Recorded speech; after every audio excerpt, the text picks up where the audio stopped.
బట్టతలతో బాధపడుతున్నారా? ఆధునితనమైన పద్ధతిలో హెయిర్ ట్రాన్స్ప్లాంటేషన్ చేయబడును. Face clinic, Hyderabad. Mudragada Padmanabham garu Pawan Kalyan target చేస్తున్నటువంటి విధానం ఇది చాలా చర్చకు వస్తుంది. ఎందుకంటే సామాజిక వర్గ పరంగా ఒక డిస్కషన్ జరుగుతుంది. ఒక ఫిల్మ్ ఆర్టిస్ట్గా ఆయన పవన్ కళ్యాణ్ని విమర్శిస్తున్నటువంటి విధానం ఇది కూడా చర్చకు వస్తుంది. అసలు సినిమా ఇండస్ట్రీ రంగులు వేసుకునే వాళ్ళు ఎవరో కూడా రాజకీయానికి పనికిరారు అంటున్నారు. నిజమేనా?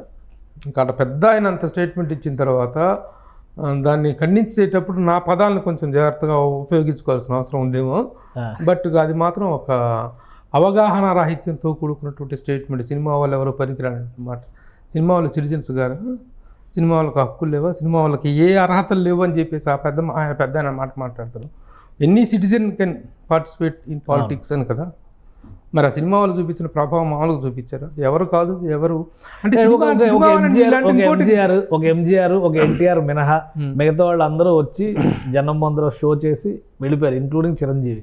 కాబట్టి పవన్ కళ్యాణ్ కూడా సూట్ గారు రాజకీయాలుగా. ఆయన రాజకీయ నాయకుడే కాదు, ఆయన రాజకీయాల్లో హీరో. ఏంటంటే రాజకీయ నాయకులకు అనిచ్చే నిర్వచనం ఏంటంట, కొన్నాళ్ళు ఉద్యమం చేసి కొన్నాళ్ళ తర్వాత విరమించుకొని కొన్నాళ్ళ తర్వాత మళ్ళీ వచ్చి నేనున్నానని చెప్పేసి వచ్చి మాట్లాడటం ఉద్యమం ఏంటి? ఉద్యమాన్ని నడిపించింది తీరదా? ఉద్యమ నాయకుడు అనేటువంటి వాడు ఎప్పుడు ఏ రెస్ట్ తీసుకోడు, ఎలాంటి పరిస్థితులను ఎదుర్కొని ముందుకు వెళ్తాడుగా. ఏమైపోయారు 5 సంవత్సరాల నుంచి? ఎక్కడున్నారు? మళ్ళీ ఇప్పుడు వచ్చేసేసి కాసేపు ఇటు వస్తానని కాసేపు అటని ఇటని చెప్పి ఊగిసలాడి చివరికి ఎట్టిపోయారు అనేటువంటిది తెలిసిన విషయం అందరికీ. That is not right. ఆయన పెద్ద ఆయన గురించి మాట్లాడేంత అది అవసరం లేదు. అలాగే హరిరామజాగయ్య గారు కూడాను అన్ని షరతులు పెట్టి అంతా చేసేసి, ఆయన సినిమా వ్యక్తి. హరిరామజాగయ్య గారు ప్రముఖ నిర్మాత. ఆయన కూడా అన్ని షరతులు పెట్టేసేసి ఆయన కూడా ఒక నిరాశాపూరితమైన స్టేట్మెంట్స్ ఇచ్చేసి మళ్ళీ కొడుకుని తీసుకెళ్ళిపోయి వేరే పార్టీలో చేర్పించుకున్నప్పుడు ఆయన పెట్టిన కండిషన్స్ ఏంటి, ఆయన సాధించుకున్నది ఏమిటి, ఏ ప్రయోజనం ఆశించి ఆ నిర్ణయాలు తీసుకున్నారు? సరే, ఇవన్నీ మాట్లాడడం నేను I'm not a political journalist or political analyst, అది వేరే విషయం. అట్లయితే సినిమా వాళ్ళకి పనికిరారనేటువంటి మాట అంటే ప్రతి ఒక్కళ్ళు ముఖ్యమంత్రి క్యాండిడేట్ అయినా అవరుగా సినిమా వాళ్ళు ఎంతమంది ఏ స్థాయికి వెళ్ళి ఉన్నారు? ఒక ఎంజీఆర్ని తీసుకున్నాం, ఒక జయలలితనే తీసుకుంటావు, ఒక ఎన్టీఆర్ గారిని తీసుకున్నాం, ఒక కరుణానిధిని తీసుకున్నా. ఈ రోజున తమిళనాడులో ఎంతోమంది పొలిటికల్ లీడర్స్ మంచి పొజిషన్లో ఉన్నారు. విజయకాంత్ చనిపోయిన విజయకాంత్ కూడాను యాజ్ ఆల్సో షోన్ వండర్ఫుల్ ఇది కదా అక్కడ.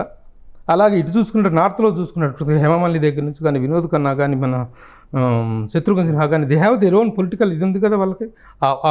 అంటే ప్రతి ఒక్కడు ముఖ్యమంత్రి క్యాండిడేట్ కాలేడు ఈ రోజున. మరి దీంట్లో మనంత ప్రముఖంగా చెప్పుకునే రోజా కానీ సినిమా నుంచి పలికి రాకుండా ఆ స్థాయిలో ఉంది, మంత్రి పదవిని అలంకరించారు ఆవిడ.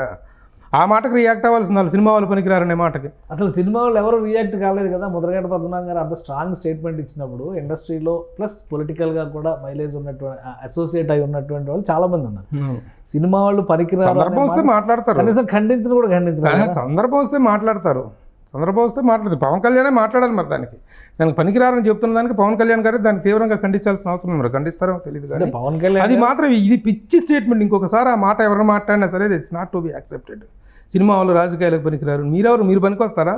రాజకీయాలు ఎన్ని లక్షల వేల మంది రాజకీయాల్లో ఉంటే, వేల మంది లక్షల మంది రాజకీయాల్లో తిరుగుతుంటే ఎంతమంది మంత్రులు అవుతున్నారు, ఎంతమంది ఎమ్మెల్యేలు అవుతున్నారు, ఎంతమంది ఎంపీలు అవుతున్నారు? ఉన్న ప్రతి కార్యకర్త రాజకీయాలకు పనికిరాడని వెళ్ళిపోతాడా? అక్కడ వేల సంఖ్యలో లక్షల సంఖ్యలో ఉన్న వాళ్ళే 294 సీట్లు మొన్నటిదాకా ఉండే, లేకపోతే ఇప్పుడు 175 సీట్లు ఆంధ్రప్రదేశ్ అసెంబ్లీలో ఉన్నాయి, 117 సీట్లు ఇక్కడ తెలంగాణ అసెంబ్లీలో ఉన్నాయి. ఆ 117 మంది అయినా రాజకీయం అంటే కాదు కదా. అట్లాగే సినిమా వాళ్ళంటే సినిమా వాళ్ళలో ముఖ్యమంత్రులు లేని వాళ్ళే సినిమా వల్ల కాదు కదా. మిగతా చాలామంది రాజకీయాల్లో ఉన్నారు కదా, మంత్రి పదవులు అలంకరించిన ఉన్నారు కదా. కాబట్టి అది అవగాహన రాహిత్యంతో కూడుకున్నటువంటి స్టేట్మెంట్ అని మాత్రం ఖచ్చితంగా చెప్తాను. అంటే ఇప్పుడు పవన్ కళ్యాణ్ గారు ఒక్కరే రియాక్ట్ అవ్వాలా ఇలాంటి స్టేట్మెంట్స్కి? పవన్ కళ్యాణ్ గారే రియాక్ట్ అవుతారా? అవ్వాలి. మా సినిమా వాళ్ళు కూడా కళ్యాణ్ గారు కాపుల గురించి సమస్య వస్తే పవన్ కళ్యాణ్ గారే రియాక్ట్ అవ్వాలి, సినిమా వాళ్ళ గురించి కామెంట్స్ వస్తే పవన్ కళ్యాణ్ గారే రియాక్ట్ అవ్వాలి. ఇండస్ట్రీలో ఉండి రకరకాల రాజకీయ చద్దర్ల కింద వాళ్ళు దాక్కున్నటువంటి నాయకులు ఎవరో కూడా మాట్లాడరా? మా సినిమా వాళ్ళకి కొంచెం మొహమాటం ఎక్కువను, కొంత ధైర్యం లేని తనమో పిరికితనమో నాకైతే అర్థం కాదు. కానీ ఇటు స్టేట్మెంట్ ఇచ్చినప్పుడు లాగిపెట్టి మొహాన కొట్టినట్టుగా మాట్లాడగలగాలి. నువ్వెవడు ఆ స్టేట్మెంట్ ఇవ్వడానికి అని. అలా మాట్లాడేది దమ్ము లేకపోవటం లేకపోతే ఏమి లేకపోవటం నాకైతే తెలియదు. మాట్లాడాలి నిజంగా. ప్రతి సినిమా వాడు మాట్లాడాలి. ప్రతి సినిమా వాడు ఒక పౌరుడే. నువ్వెవడు ఆ మాట స్టేట్మెంట్ ఇవ్వడానికి అని రియాక్ట్ అవ్వాల్సిన అవసరం ఉంది. రైట్. థ్యాంక్ యూ ప్రభు గారు, మీ అభిప్రాయం తెలియజేసినందుకు. ఇది సినిమా ఇండస్ట్రీకి సంబంధించిన వాళ్ళు రాజకీయాల్లో అందరికీ ఎలాంటి అర్హతలు ఉంటాయో వాళ్ళకి ఖచ్చితంగా అవే అర్హతలు అవే హక్కులు ఉంటాయని ప్రభు గారు చెప్తున్నారు. ఇది special discussion. Keep watching. Suman టీవీలో మీ పర్సనల్ అండ్ బిజినెస్ ప్రమోషన్స్ కోసం కింది నెంబర్కి కాంటాక్ట్ చేయండి.